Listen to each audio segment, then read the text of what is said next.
Ders 1. Alışveriş deneyimi. Dün alışverişe gittim ve bazı kıyafetler buldum ama pahalıydı. Bu çok kötü. Sevdiğiniz bir şey bulduğunuzda sinir bozucu ama bütçenin dışında. Evet, her zaman kaliteli ürünler bulmaya çalışırım ancak fiyatlar şok edici olabilir. Tamamen anlıyorum. Her şey kalite ve fiyat arasındaki dengeyi bulmakla ilgili.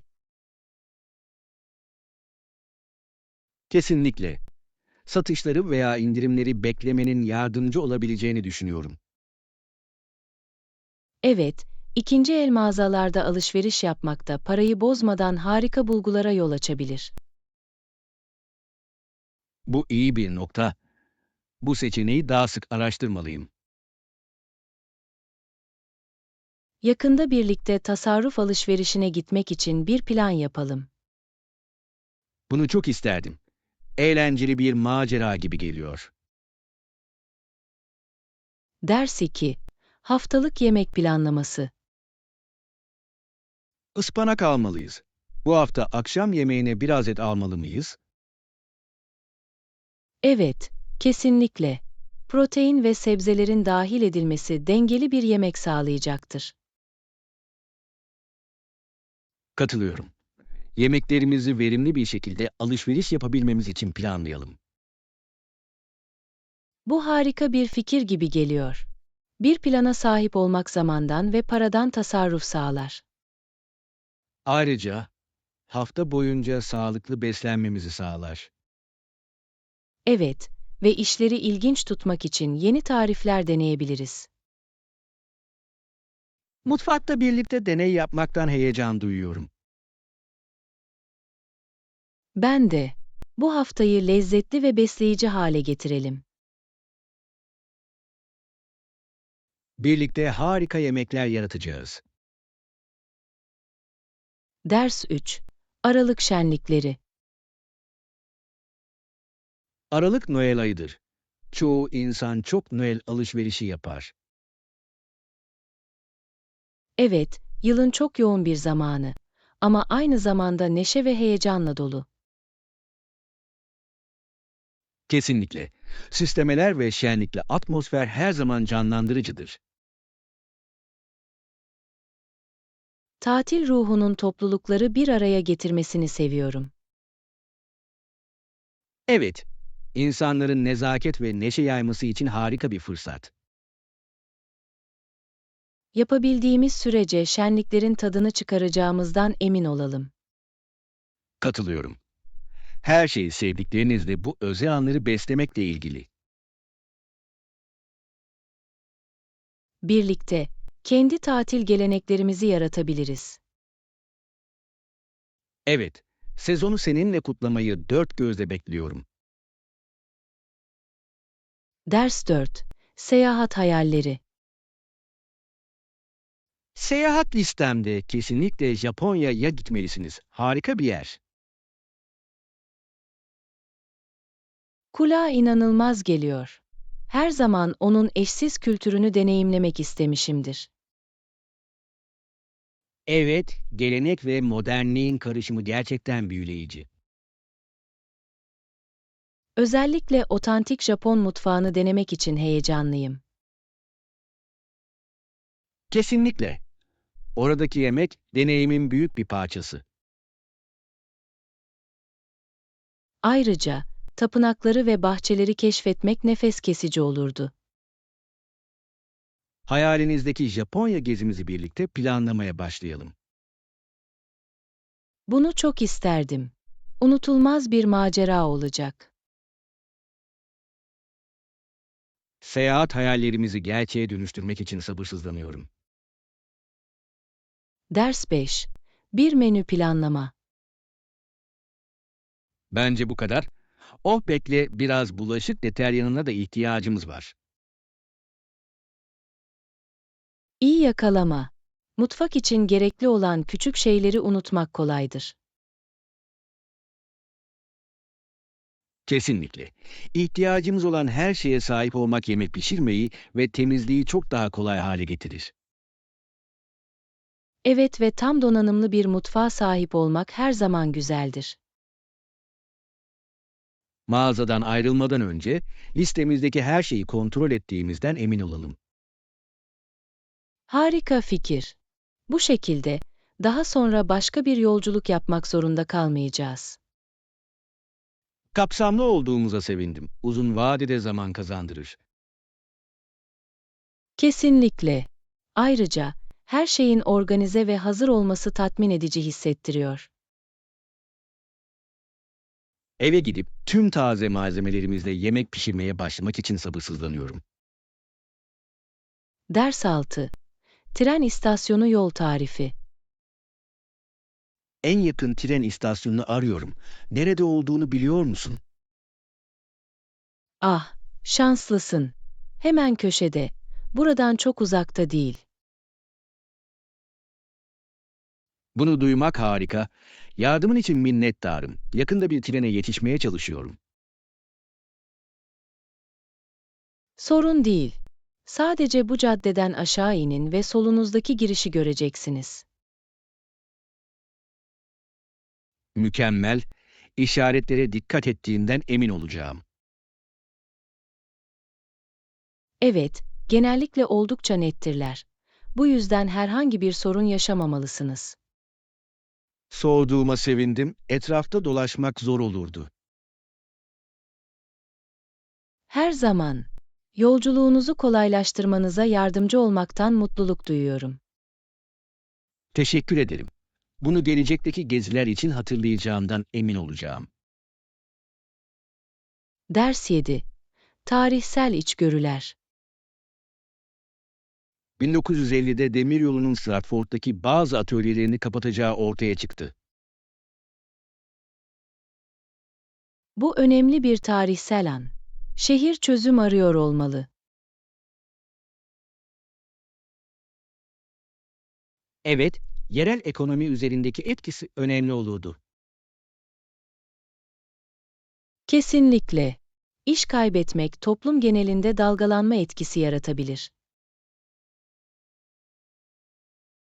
Kasabaların zaman içinde bu tür değişikliklere nasıl uyum sağladığını görmek büyüleyici.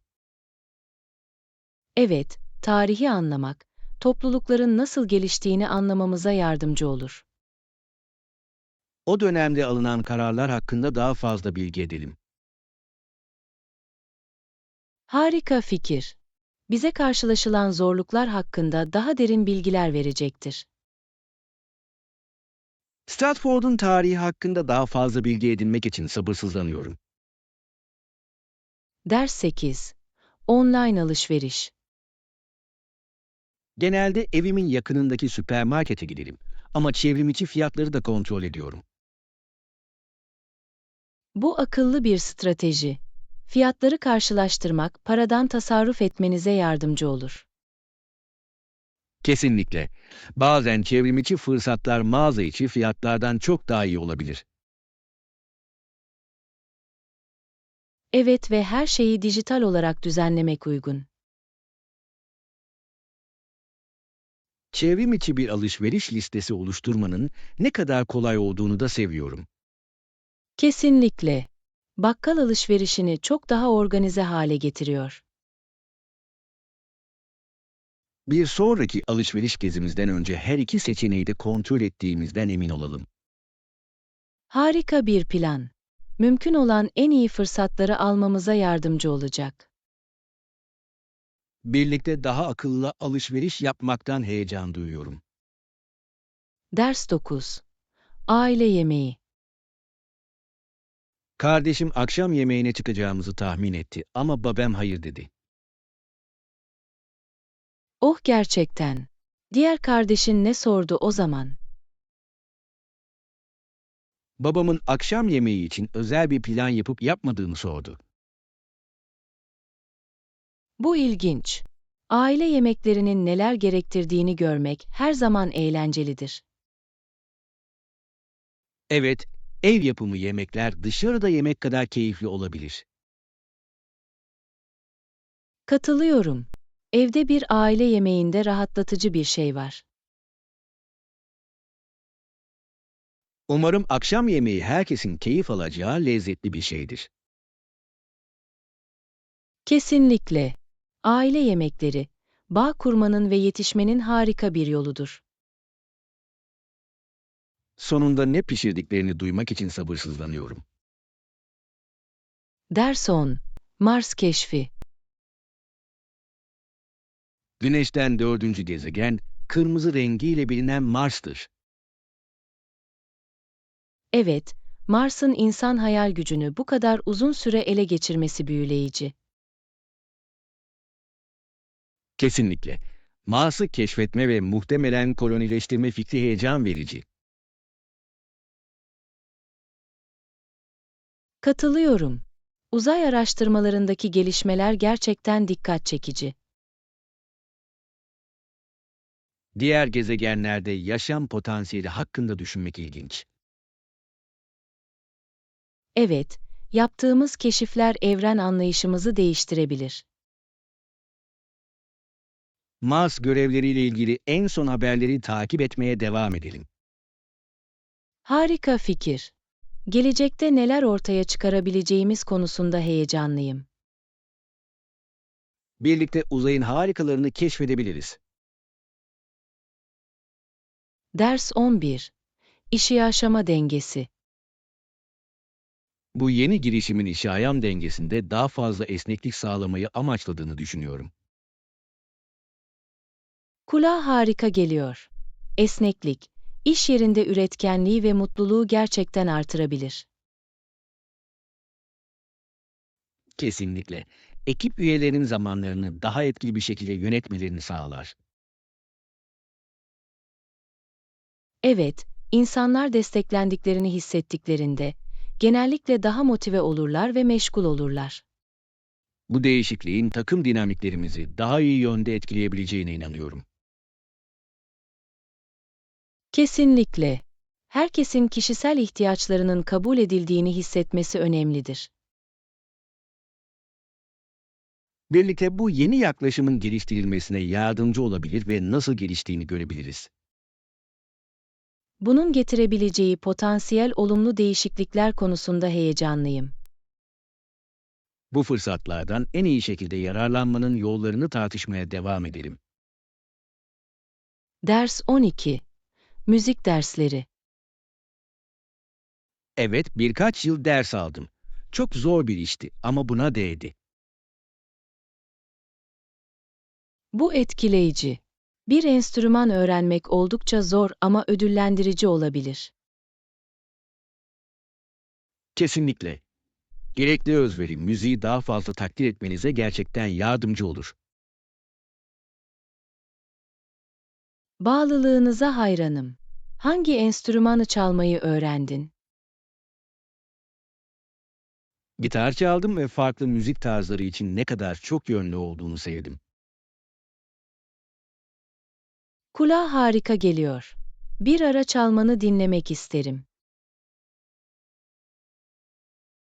Senin için oynamaktan mutluluk duyarım. Müziği başkalarıyla paylaşmak her zaman güzeldir.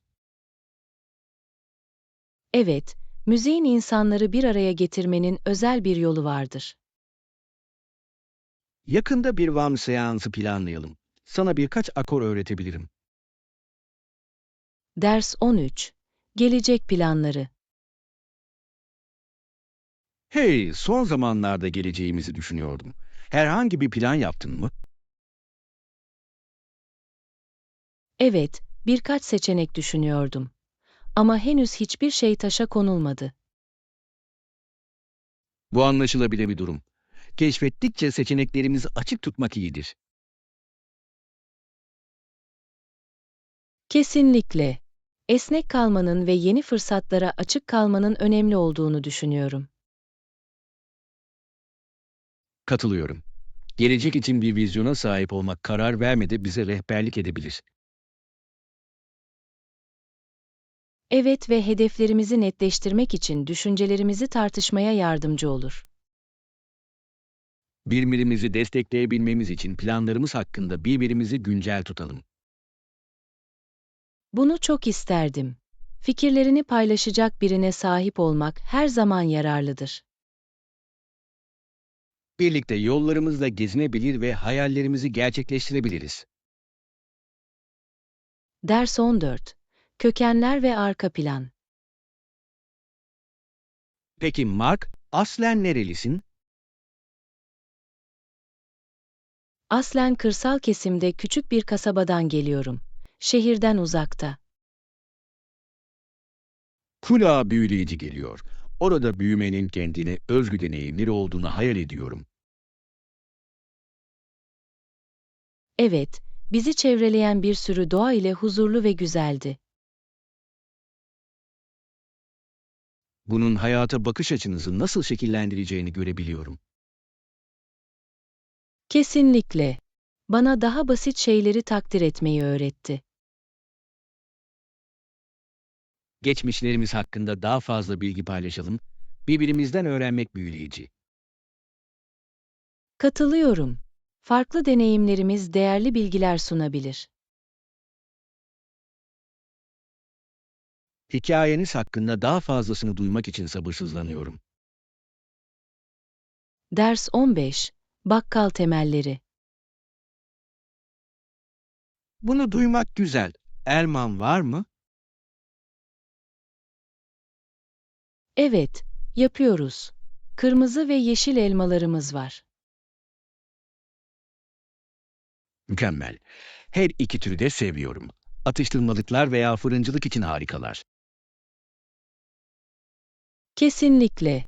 Elmalar da çok yönlü ve sağlıklıdır. Bir sonraki tarifimiz için biraz aldığınızdan emin olalım. Evet ve başka meyvelere ihtiyacımız olup olmadığını da kontrol etmeliyiz. Harika fikir.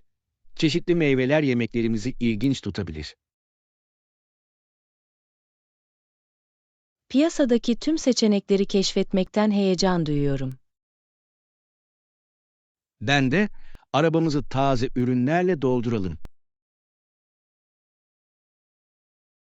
Ders 16. Bağlantı oluşturma.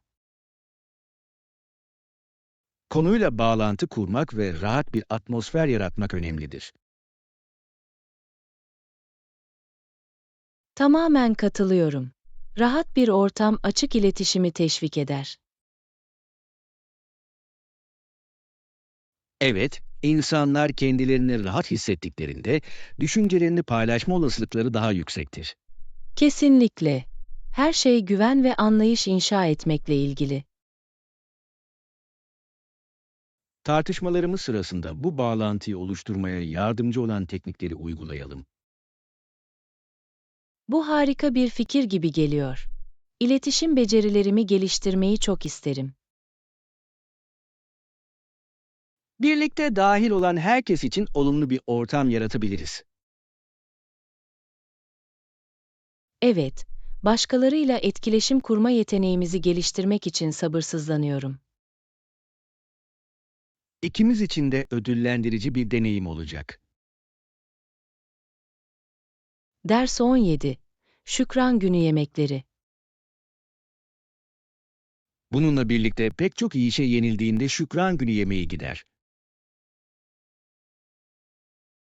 Evet, Şükran Günü lezzetli yemekler ve birliktelikle dolu özel bir zamandır. Yiyeceklerin insanları bir araya getirmesi, kalıcı anılar yaratması şaşırtıcı. Kesinlikle. Her yemeğin arkasında genellikle bir hikaye veya gelenek vardır. İnsanların aileleri için hazırladıkları farklı yemekleri duymayı seviyorum. Evet ve kültürlerin bu mutfak geleneklerini nasıl etkilediğini görmek ilginç. Şükran günü gerçekten şükran ve neşe kutlamasıdır. O anları ve onları paylaştığımız insanlara değer verdiğimizden emin olalım. Kesinlikle. Yemeği unutulmaz kılan aşk ve kahkahalardır. Ders 18. Oyun değiştiren. Evet, oyunun kurallarını değiştirir. Tavaya hiçbir şeyin yapışmamasını sağlar. Bu inanılmaz. İyi bir yapışmaz yüzey pişirmeyi çok daha kolay hale getirebilir. Kesinlikle. Temizlikte zaman kazandırır ve daha keyifli pişirme deneyimleri sağlar. En basit yemekleri bile gurme hissettirmesini seviyorum. Evet ve mutfakta karışıklık korkusu olmadan yaratıcılığı teşvik eder. Küçük bir özelliğin pişirme şeklimizi nasıl dönüştürebileceği şaşırtıcı. Kesinlikle. Yemek yapmak eğlenceli olmalı, angarya değil. O harika tavayı kullanarak yeni tarifler denemek için sabırsızlanıyorum. Yakında bir yemek gecesi planlayalım. Bazı lezzetli yemekleri deneyebiliriz.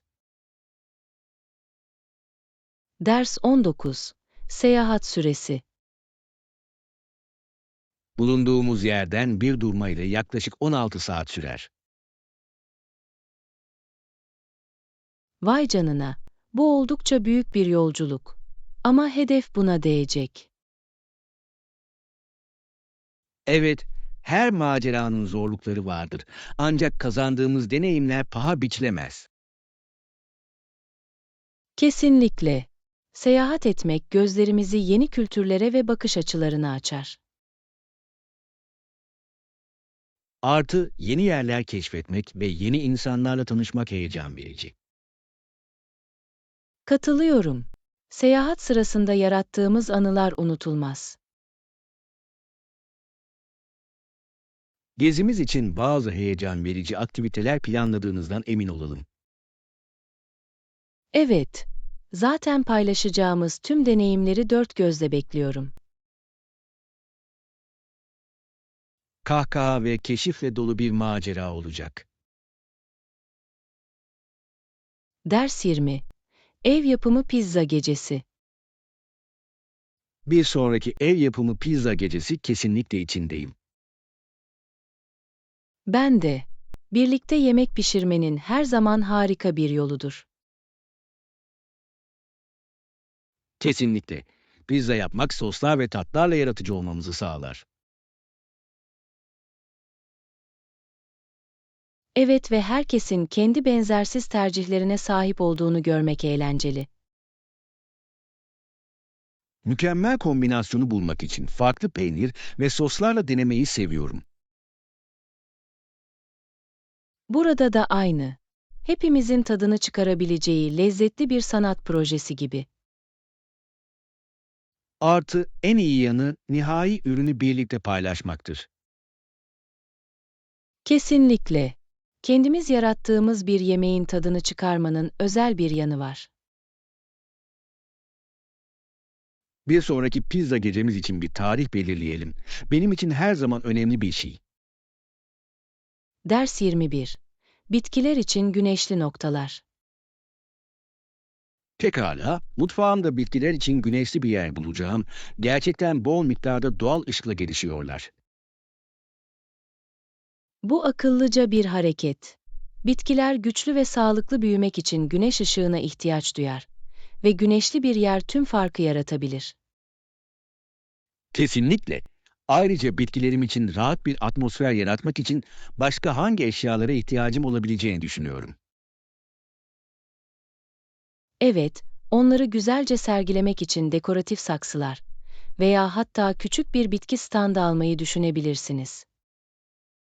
Bu harika bir fikir. Bitkileri yükseltmek onları sadece daha görünür hale getirmekle kalmaz, aynı zamanda mutfağa hoş bir dekoratif dokunuş katar. Kesinlikle. Ayrıca bitkiler havayı temizleyebilir ve sakinleştirici bir ortam yaratarak mutfağınızı daha davetkar hissettirebilir. Tamamen katılıyorum. Bitkilere bakmak ve evinizin bir parçası olarak gelişmelerini izlemek ödüllendiricidir. Evet ve bence otları da düşünmeliyiz. Hem dekoratif hem de yemek pişirmede faydalı olabilirler. Bu fikri seviyorum. Mutfaktaki taze otlar yemeklerimize lezzet katmak için çok uygun olacaktır. Ders 22. İnternet sorunları. Affedersiniz, odamdaki internet bağlantısıyla ilgili sorun yaşıyorum. Bağlantıda kalmaya çalışmak oldukça sinir bozucuydu. Bu sinir bozucu geliyor. Yardım için otel personeline ulaşmayı denediniz mi? Hızlı bir şekilde yardımcı olabilirler.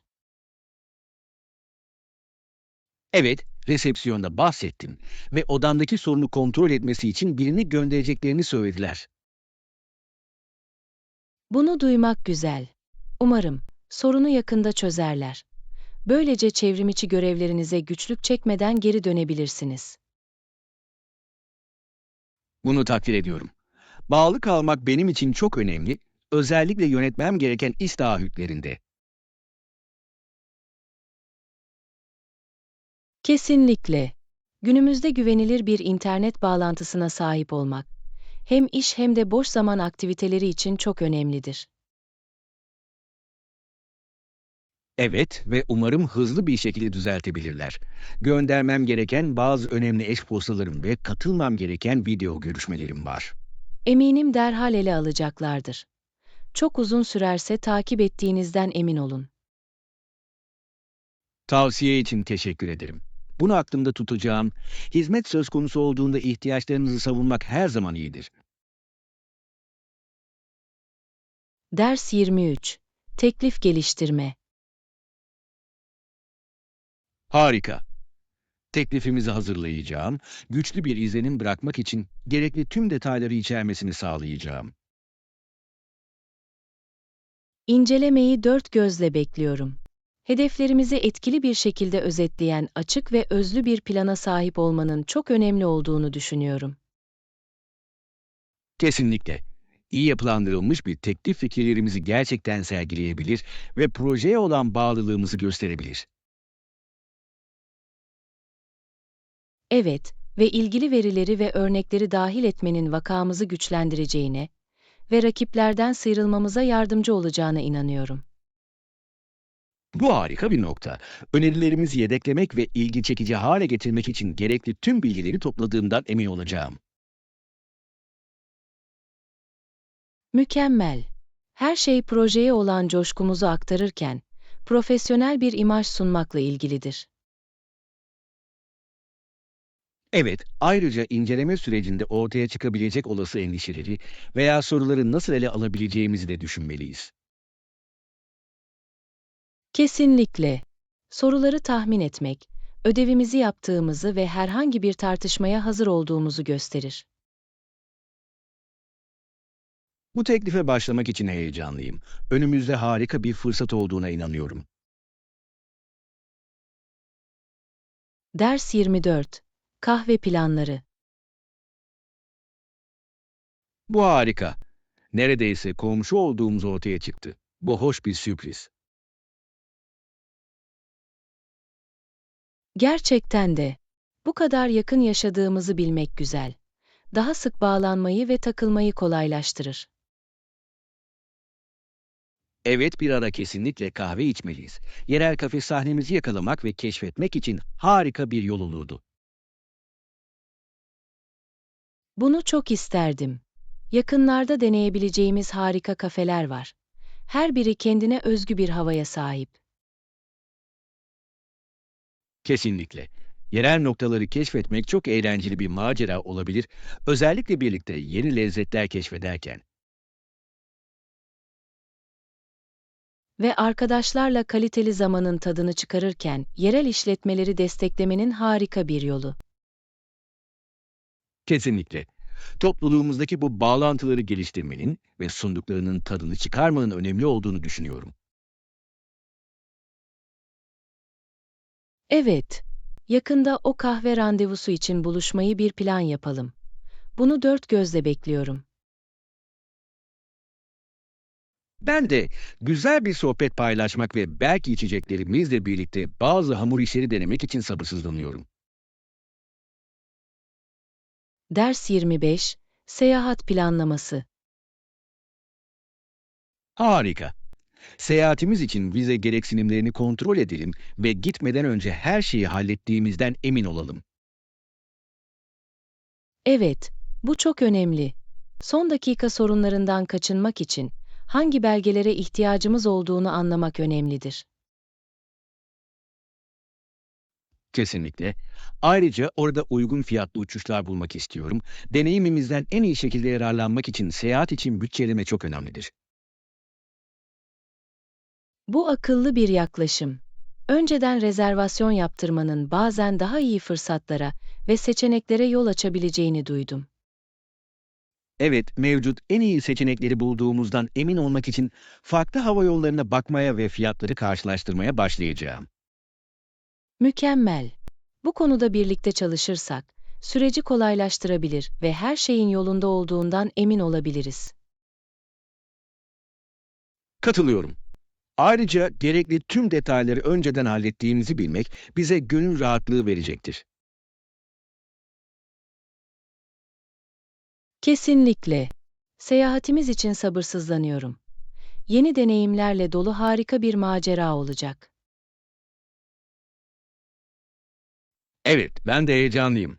Her şeyi planlarken düzenli kalacağımızdan emin olalım, böylece zamanımızın tadını tam olarak çıkarabiliriz. Ders 26. Ulaşım yöntemleri. Bir yerden diğerine gitmek için birçok farklı ulaşım yöntemi mevcuttur. Hangisinin en uygun olduğunu düşünüyorsunuz? Bu harika bir soru. Bunun genellikle düşündüğümüz mesafeye ve hedefe bağlı olduğuna inanıyorum. Kesinlikle. Daha kısa mesafeler için yürüyüş veya bisiklete binmenin en keyifli ve çevre dostu seçenekler olabileceğini düşünüyorum. Evet, çevreyi gerçekten deneyimlemenizi ve yol boyunca gizli mücevherleri keşfetmenizi sağlar. Ancak daha uzun mesafeler için toplu taşıma veya araç paylaşımı hizmetlerinin daha pratik ve uygun maliyetli olabileceğini düşünüyorum. Kesinlikle. Toplu taşıma araçlarını kullanmak aynı zamanda trafik sıkışıklığını azaltmaya yardımcı olur ve genellikle daha sürdürülebilir bir seçimdir. Doğru planlamayla karbon ayak izimizi en aza indirirken seyahat deneyimimizi en üst düzeye çıkarabileceğimize inanıyorum. Evet ve yerlilerle etkileşim kurmanın ve bölgenin kültürünü hissetmenin harika bir yolu olabilir. Peki, seyahatlerinizi planlarken tercih ettiğiniz belirli yöntemler var mı? Ders 27. Tarihsel eleştiri. Biliyorsunuz, Livingstone Afrika'nın batı kıyılarına, özellikle Luanda, Angola'ya ulaştığında sefer sırasındaki eylemleri ve kararları nedeniyle eleştiriliyordu. Bu ilginç. Keşiflerinin genellikle karışık tepkilerle karşılandığını okudum. Özellikle yerel nüfuslarla etkileşimleri konusunda.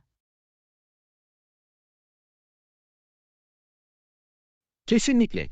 Ticareti ve keşfi teşvik etmeyi amaçlarken birçoğu onun yerleşik toplulukları ve yaşam biçimlerini bozduğunu hissetti. Bunun nasıl çok fazla gerginlik yaratacağını görebiliyorum. Keşif ve yerel kültürlere saygı duymak arasında hassas bir denge. Evet ve Livingstone gibi hem hayranları hem de eleştirmenleri olan tarihi figürlerin karmaşıklığını kabul etmek önemlidir. Kesinlikle. Keşif ve haritalamaya katkıları önemliydi. Ancak bu eylemlerin sonuçları da göz ardı edilemez.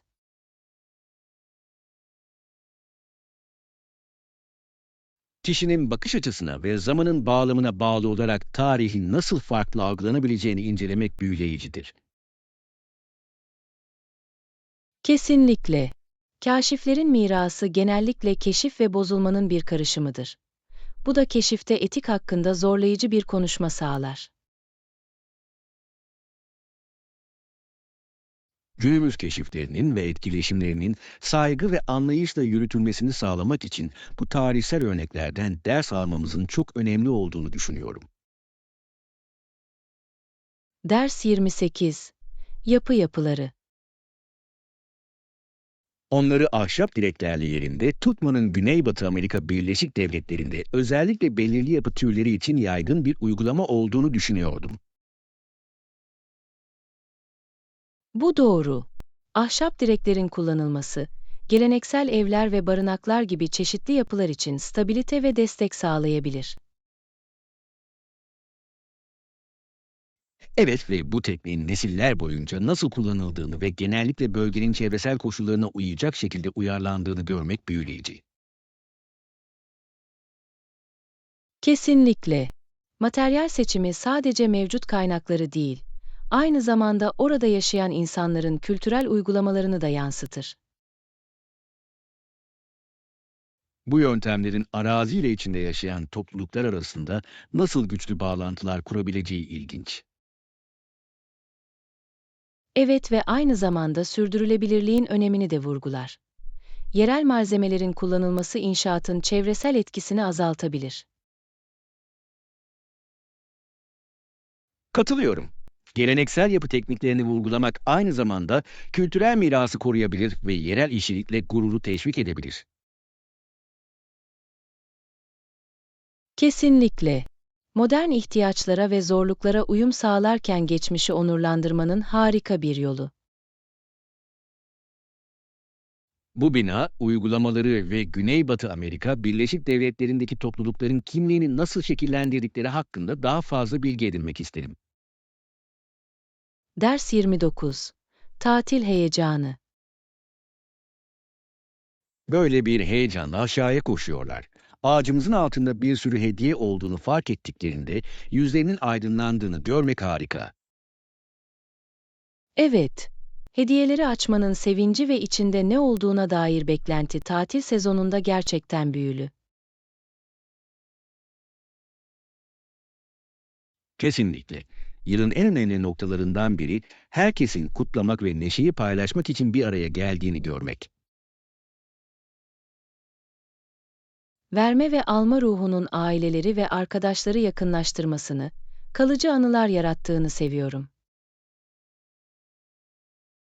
Evet, tatil sezonunu bu kadar özel kılan kahkaha ve sevgi dolu küçük anlardır. Ve her hediyenin içinde ne olduğunu keşfetmenin heyecanı bulaşıcı olabilir. Ve herkesi tekrar çocuk gibi hissettirebilir. Kesinlikle. Bence bu gelenekleri beslemenin önemli olduğunu düşünüyorum. Çünkü bize gerçekten önemli olanı hatırlatıyorlar. Bağlantı ve sevgi. Daha fazla aynı fikirde olamazdım. Bu anları kamerada yakaladığınızdan emin olalım. Böylece yıllarca onlara sevgiyle bakabiliriz. Bu harika bir fikir. Bu kutlamaları belgelemek tatillerin neşesini ve nostaljisini yeniden yaşamamızı sağlayacaktır. Ders 30. Çevre dostu seçimler. Kesinlikle. Ayrıca mümkün olduğunda bitkilerin ve çevrenin sürdürülebilir yöntemleri seçmesi iyidir. Tamamen katılıyorum. Çevre dostu seçimler yapmak hem sağlığımız hem de gezegenin refahı üzerinde olumlu bir etkiye sahip olabilir. Kesinlikle. Örneğin organik gübreler ve doğal haşere kontrol yöntemleri kullanmak bahçelerimizin sağlığının korunmasına yardımcı olabilir. Evet ve bu uygulamalar sadece bitkilere fayda sağlamakla kalmaz. Aynı zamanda faydalı böcekleri korur ve ekosistemdeki biyolojik çeşitliliği teşvik eder. Sağlıklı bir çevrenin teşvik edilmesinin uzun vadede daha iyi verime ve daha canlı bahçelere yol açabileceğine inanıyorum. Kesinlikle. Her şey hem bahçecilik çabalarımızı hem de bölgede yaşayan yerel vahşi yaşamı destekleyen bir denge yaratmakla ilgilidir. Kendi bahçemde daha sürdürülebilir uygulamalar uygulamaktan heyecan duyuyorum. Çevremize olumlu katkıda bulunmak ödüllendirici geliyor. Bu harika bir zihniyet. Bahçelerimizi sürdürülebilir bir şekilde nasıl geliştirebileceğimize dair ipuçlarını ve fikirlerini paylaşalım. Bunu çok isterdim. Birlikte sadece keyifli değil, aynı zamanda çevreye de faydalı güzel mekanlar yaratabiliriz.